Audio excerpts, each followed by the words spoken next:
திரிஷாக்கா, நீயா போன் பண்ணி கூப்பிடுவியா இல்ல அவரா போன் பண்ணி கூப்பிடுவாரா? ஒருவேளை அவரே போன் பண்ணி கூப்பிட்டு இருந்தாலும் நீ என்ன சொல்லணும்?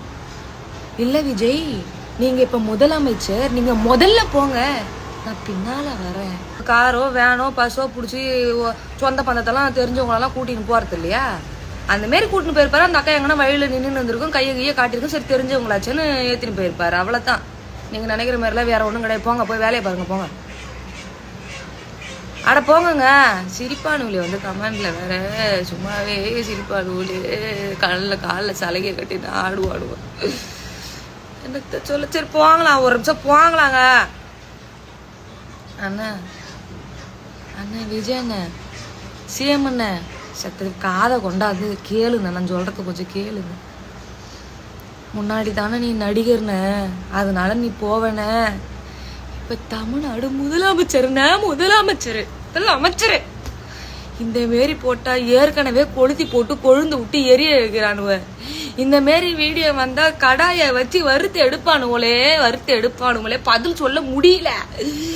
ஐயோ, காலையில இருந்து தூங்க விடல. உங்க நொண்ணனை பாரு வாட்ஸ்அப்ல சிரிக்கிறாளுவ, காலையில இருந்து சிரிக்கிறாளுவ. எனக்கு என்னத்தெல்லாம் சொல்லுங்க. காலையில இருந்து அனுப்பி விட்டு சிரிக்கிறானுவ, எனக்கு ஒண்ணுமே முடியல. என்னத்த சொல்றது? ஐயோ, பாக்குறீங்களா என்ன? அட போங்கங்க, நாங்க ஏதோ பர்சனலா கொஞ்சம் பேசின்னு இருக்கிறோம், அதை உட்காந்து வேடிக்கை பார்த்துன்னு இருக்கிறீங்க. அப்புறம் அக்கா, பென்சில் அக்கா, திரிஷாக்கா, எனக்கு ஒரே ஒரு டவுட் தான் உங்ககிட்ட. நீயா போன் பண்ணி கூப்பிடுவியா இல்ல அவரா போன் பண்ணி கூப்பிடுவாரா? ஒருவேளை அவரே போன் பண்ணி கூப்பிட்டு இருந்தாலும் நீ என்ன சொல்லணும்? இல்ல விஜய், நீங்க இப்ப முதலமைச்சர், நீங்க முதல்ல போங்க, நான் பின்னால வரேன். சொல்லலாமா சொல்லக்கூடாதா? சரி, கூட்டோடனே ஏறி குந்திக்கினேன், சரி ஓகே. அங்க பக்கத்துல போயாவது இறங்கி புட்டு அவர் மட்டுமாவது அனுப்பலாமா அனுப்பக்கூடாதா? கூடயே போய் வீடியோ எடுப்பாங்கன்னு தெரியும், அதை போடுவானுன்னு தெரியும். ஏன் அக்கா இந்த மாதிரி பண்ற? அந்த மனுஷனை ஏற்கனவே போட்டு பாடா படுத்துறானுங்க.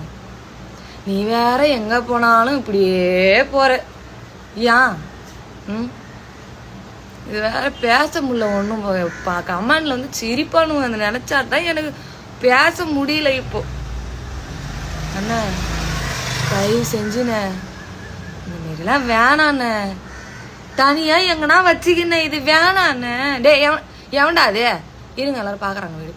டே எவன்டா அது வீடியோ எடுக்கிற பையன்? டே, ஒரு வீட்டுல போய் வீடியோ எடுக்கிறாங்கன்னா ஒரு அஜித் சாரை பார்த்து எடுக்கலாம், இல்ல விஜய் அண்ணா முதலமைச்சர் போயிருக்காரு அவரை பார்த்து எடுக்கலாம். கூட இப்படி ஒட்டின்னு போறது கூட உங்களை எடுக்க சொன்னாங்க? எடுத்து உடனே போட்டு விட்டு அது ஒரு விளம்பரம் பண்ண இருக்கானுங்க.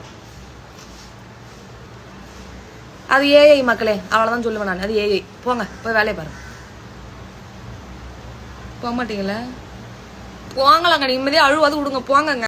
இந்த மாதிரி கேள்வி கேட்குறவங்களுக்கு நான் கோவமா பதில் சொல்லக்கூடாது அப்படின்னா, சரி நம்ம சிரிக்கிற மாதிரி, மக்கள் பார்த்து சிரிக்கிற மாதிரி ஒரு வீடியோவில் ஆன்சர் பண்ணிடுவோன்னு தான் நான் காலையில் ஒரு வீடியோ போட்டுட்டேன். சரியா? சரி, நான் இப்போ என்ன கேட்குறேன், நிறைய பேர் வந்து எனக்கு கமெண்ட்லேயும் சரி என் டிஎம்லேயும் சரி, போய் பாருடி இப்படியா, உங்கள் அண்ணன் ஒரே காரில் தான் வந்திருக்காரு, அப்படி இப்படின்னு ஏகப்பட்ட பேர் பேசுறீங்க. சரியா?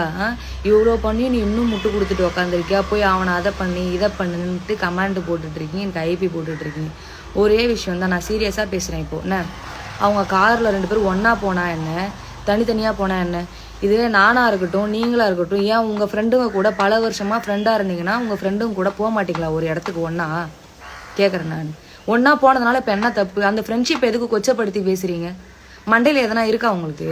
இதுவே நீங்கள் ஒருத்தர் கூட உண்மையாக ஃப்ரெண்ட்ஷிப்பில் ஒரு ஃப்ரெண்டாக இருந்து நீங்கள் போகும்போது உங்களை யாராவது இப்படி பேசுனா உங்களுக்கு கம்முன்னு இருக்க முடியுமா உங்களால்?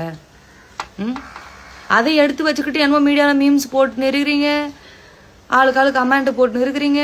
இப்போ அவர் போனதுனால உங்களுக்கு என்ன பிரச்சனை? அவர் வந்து தமிழ்நாட்டு முதலமைச்சராக அவரோட கடமையை செய்யலைனா தான் நீங்கள் வந்து கேள்வி கேட்கணுமே தவிர, அவர் தனிப்பட்ட குடும்ப வாழ்க்கையில் தனிப்பட்ட கருத்தெல்லாம் நீங்கள் பேசக்கூடாது. அவரை பற்றி நீங்கள் பேசவே கூடாது. ஏன் பேசுகிறீங்க? மாற்றம் தானே கேட்குறீங்க, மாற்றத்தை கொடுக்குறாருல, அதை மட்டும்தான் நீங்கள் பேசணும். அவர் யாரு கூட எங்கே போனால் உங்களுக்கு என்ன?